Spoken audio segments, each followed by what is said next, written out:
لاټین ماما تا پسې رالمه ولې پیر محمده خیر خو دی ما یې قربانۍ لرې ساغشتي ما غورله یو غټ غوی اغستی تا ورله ساغستی ما ولې یو غټ پلن برج واغشته ما چې څوک غوښه راکوي هغې کې به یکدم دا ځلې اختر به ډېر بې خونده وي دا ځلې داود شاه لالا نه جوړه لکه د مار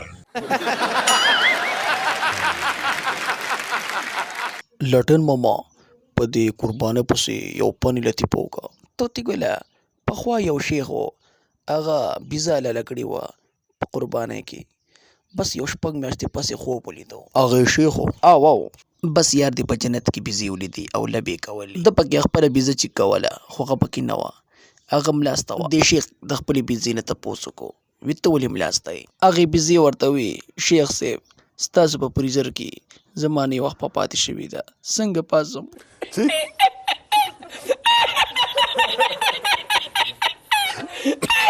دوستانو د غوښو اختر را روان دی او ډېر غریبانان پکې چې هغوی قرباني نه کوي نو پلیز چې غریبانانو خیال پکې ساتئ